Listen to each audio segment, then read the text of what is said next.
Welcome to Alyssa Jean's Reviews, and welcome back to another season of reviews for Star Trek Lower Decks. We will start with Star Trek Lower Decks Season 4, Episode 1, entitled Twovix. So, sounds like the title of a Voyager episode that I hate, but it is spelled T-W-O, like the number 2, so I'm going to call it Twovix. This review, of course, will be full of spoilers if you have not seen this episode yet. And just a note, yes, they did stream the first 2 episodes together. I decided that I'm going to do separate reviews for them. I think they're each worth their own video. So I'm going to get this one out before I go to work real fast. And then the other one for episode 2, I'll try to get that out, I don't know, sometime tonight. I have a thing with Darren on these reviews and we're going to talk about Ahsoka, so I'll find some time to record my review for Season 4, Episode 2, and get that out later. So for now, we're only going to focus on Season 4, Episode 1. So this one was a love letter to Voyager, I think, in the same way that last season's Hear All Trust Nothing was kind of a love letter to Deep Space Nine. Well, that one was definitely a better episode, just because it got more into the character stuff, had really great character stories, as well as actually having characters from Deep Space Nine appear. Now, we've already had a character from Voyager appear back in Season 2 with Tom Paris, and that one wasn't terrible, but they did this stupid thing with him thinking that Boimler was a Kazon, and that was kind of dumb. So they elected not to bring Voyager characters back for this. So it's not quite the same thing.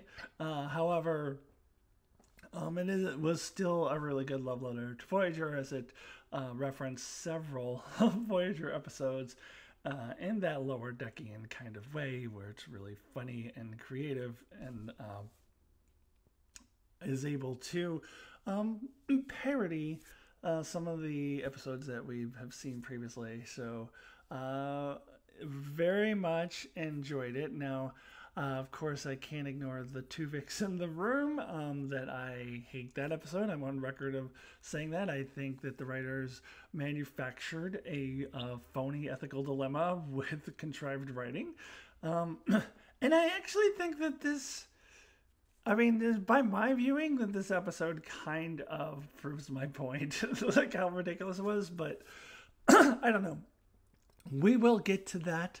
Let me go ahead and talk about each storyline individually. I think I'm actually going to start with the other storyline first, the one on Voyager, with all the different Voyager characters popping up. Excuse me. So let me go ahead and dive into this review, starting with that storyline, and then we'll get to the Twovix storyline as well. Okay, so we get the storyline with Boimler, where Ransom tells him, well, I have a feeling you're going to get a promotion today as long as you don't royally screw this up, which we actually saw in the preseason trailer, but that's just a silly Lower Decks thing to do, to set it up that way. And I went through this episode thinking Boimler was afraid of screwing it up, but it turns out that he doesn't feel like he deserves it. So we get a nice moment there with him and Mariner saying she was the one who suggested to Ransom that Boimler get promoted. I don't know why Ransom listens to Mariner, but I thought it was a nice moment. These characters have really come a long way. I really love how far the Boimler and Mariner relationship has come from the beginning of Season 1. There was this awful Season 1, Episode 2, where Mariner was just a complete Mary Sue and Boimler couldn't do anything right. I recently did a rewatch of Season 1 and I hate that episode. So they've come such a long way in their friendship, and it's really nice to see that. Now, as for the Voyager stuff, lots of fun references. I love that they brought in the clown, who was originally played by Michael McKean. I actually didn't get the credits to see if Michael McKean was doing him again. I should have looked for that. I'm not sure, but that was really fun to bring that character back, and then of course have Chaotica in there, and the what do you call those, macroviruses? And I love that the macroviruses get assimilated by the Borg, so they're just combining everything. And then they had the robotic salamander. I think that they had put there for that museum or whatever, but the robotic salamander is kind of working with the holograms. The salamander get assimilated? I forget. I don't know. It was just silly. It was just a load of silliness, and I love it. I absolutely loved it. And of course, Boimler is the one who saves the day so that he still gets his promotion. So that was fun as well. And we got that little reference to the Strange New Worlds crossover episode. And I wish they hadn't shown this in the trailer, as when Mariner says, well, this is nothing compared to that Pike thing we're not supposed to talk about. So Boimler is talking about how great it is to be on Voyager, and Mariner's like, well, this is nothing compared to traveling back in time and actually getting to meet Pike. But I wish they had saved that for this, because it lost its power to me. That I was like, yeah, I've seen this scene a million times now. Whereas if it wasn't in the trailer, I would be like, ooh, she referenced the thing! She talked about that thing, that other episode that we all loved, that we saw last season on Strange New Worlds just a couple months ago. That would have been more exciting, but it's like, because it was out of context in the trailer too, so I don't know. I wish they had left that out. But minor complaint about this episode is showing something in the trailer. Otherwise, I really quite enjoyed this storyline. Now let's get into the Twovix of it all. So as I mentioned at the start of this video, I hate that episode. So I think that similitude from Enterprise is Twovix done correctly. And it's interesting, yeah, so all the characters here are just like taking it at face value, like, oh, well, Janeway totally murdered him. And then other, reviewers, other people out there just like, oh, well, Janeway straight up murdered Twovix, and they're taking it as, this is a fact that Janeway just murdered Twovix. Why does no one say Archer murdered Sim? Why does no one say that? Do you know why? Because Sim did the right thing and sacrificed himself for the ship, which is what Twovix should have done had he actually been in character with Tuvok and Neelix's character. Both of them would have sacrificed their lives so that those two crew members could come back and give Voyager a better chance of getting home. But Twovix didn't do that because of contrived writing. They changed his character so that he was a narcissist and only cared about himself and did not care about the Voyager crew. So now it appears that Janeway forced him to do it, so therefore everyone says, oh, she murdered him, whereas Sim was in character with Tucker, therefore no one says he murdered him or Archer murdered him because he kind of sacrificed himself for the ship, which is what Twovix would have done had he been in character with both Tuvok and Neelix. So that is why no one says Archer murdered Sim, because it's contrived writing to manufacture a phony ethical dilemma. So I was a little irritated at first, how everyone was like, oh yeah, Janeway just straight up murdered Twovix. Like, no, she didn't. Because if he had been in character, she wouldn't have had to do that. But in any case, I found it really funny that I think what was it called? B'Elanna? Or not B'Elanna, because that's B'Elanna Torres. So the Billups and Dr. Tahana combination was the first one. And they didn't believe, and that character should have had they them pronouns. I didn't like that they prescribed he him pronouns to that character. Why? Why? It's a combination of an identifying male and identifying female. Should have been they, them pronouns. Get your shit together, Lower Decks. Come on, Mike McMahon. Come on, get with the times. Anyways, so that character didn't believe Freeman that she had their best interest in heart. She was like, well, we're not stuck in the Delta Quadrant. I'm sure we can figure something else out at Starfleet. I don't know what the hell else they can figure out. I don't know how that character could still survive, and then each of those individuals could survive. But she was like, well, maybe we can figure something out. We're not in the Delta Quadrant. But that character didn't believe of Freeman, and I thought it was really hilarious. How he went around combining all these different characters. Combining Freeman with Dr. McLeavoo was hilarious, and I couldn't tell who Shax was combined with. It was a woman. I actually think that character was. I mean, it's animated. Don't get me wrong, but that character was kind of hot. I guess I don't know who he was combined with. We get a little cameo. Jennifer the Andorian was lying on the transporter at some point and got combined with somebody. And like going around creating all these evil hybrids who want to take over. And T'Lyn, let's talk about T'Lyn finally coming on to the show. We meet her at the end of season 2, and we don't get to actually see her with the crew until basically season 4. I mean, she makes this very, very brief appearance at the end of season 3, letting us know that she is now on the Cerritos. But this is her first action that she gets, and at this point she appears to be simply motivated by trying to impress the Vulcan High Council and get back in with them. I'm sure her character arc will be that she'll eventually get over that and learn to be happy on the Cerritos. But she's the one who saves the day by combining them all into one giant blob.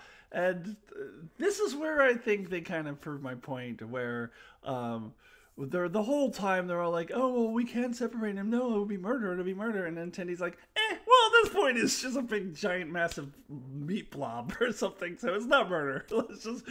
So where do you draw the line then, huh? Like, it just proves that it was never murder to begin with. So Tendy can be just so dismissive. Well, at this point, it's not murder anymore.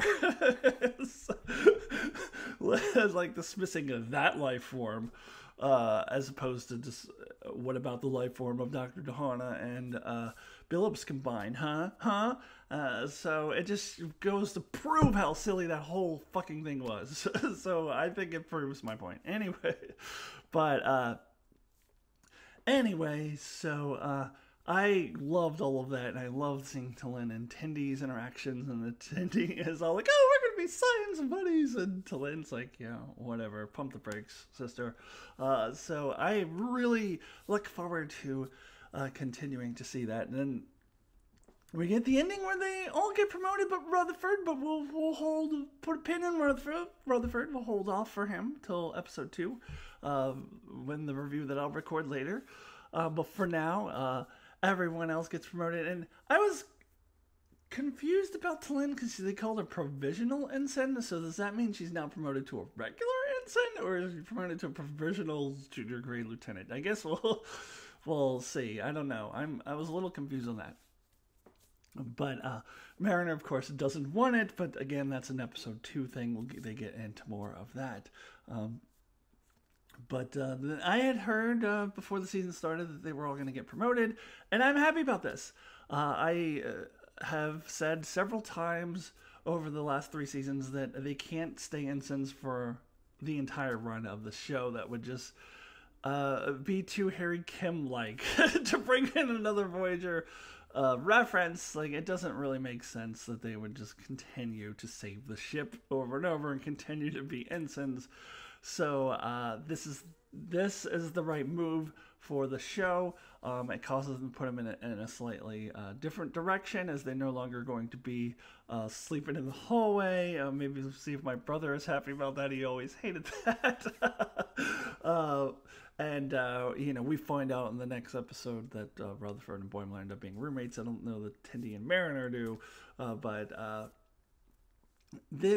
I love that the show is willing to change. It's willing to get out of its kind of trope that it does over and over again, and change it and understand that the show's gonna be okay. Like, you can make these changes, and you know what? It's gonna be okay. So I love that the show is willing to evolve in that way. So I was really happy about that. Now we gotta get this little epilogue with this plot that they seem to be setting up. We saw it in the trailer.